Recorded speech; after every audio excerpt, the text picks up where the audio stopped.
2023 was the year of layoffs. Thousands lost their jobs. Around 250,000 people globally. Many believed that was it, that the job cuts were done. But 2024 is proving to be no different. This year began with another series of layoffs. They weren't as bad as last year, but companies are still cutting jobs. Cisco is laying off 4,250 people, around 5% of its global workforce. The company says it is part of a restructuring plan. It was to realign its structure and invest in other key priority areas. Now, it's not like Cisco was running at a loss. The company posted solid second quarter earnings, around $12.8 billion in revenue. So why does it feel the need to restructure?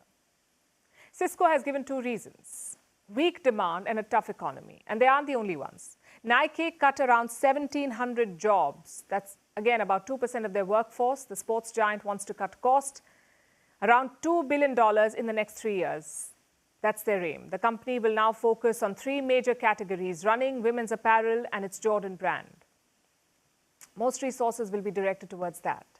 Paramount is also laying off people, some 800 of them, around 2% of their workforce. This is to boost its transition from TV to streaming. Snapchat has cut around 500 jobs. That's 10% of its workforce. The company says it is to reduce hierarchy. Grammarly has laid off 230 people. The company says it wants to focus on an AI-led future.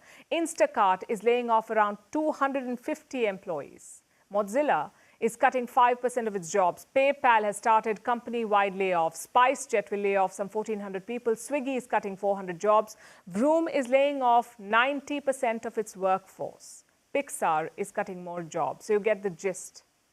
It's everywhere. We're in the second month of this year, and 25,000 jobs have already been cut. More companies are expected to follow suit, which brings us to the question: why are layoffs not slowing down? Mark Zuckerberg has a theory. The Meta CEO was asked about this, and he says companies realize it's beneficial to be lean. Of course, Zuckerberg is talking about the tech sector, but it's an answer that holds true for all. You see, when the pandemic struck, many companies grew too fast, especially tech companies. But soon the world opened up. People returned to normalcy, the economy adjusted, and demand went back to normal. But companies were still too big. So this right now is correction. Organizations grew too big too fast. Now they're cutting jobs to save costs. It's being touted as trying to achieve efficiency. At least that's what Zuckerberg says. So will this trend continue throughout the year? And that's the outlook for now. The global economy is slowing down. Growth is sluggish. Some major economies are in recession. Others are bracing for it. Inflation is driving up prices. Customers are watching their wallets, and so are companies. But chasing profits is only one side of the story. The other side is artificial intelligence. Jobs are being automated. So humans are becoming redundant. I know that sounds alarming, but it's not all bad.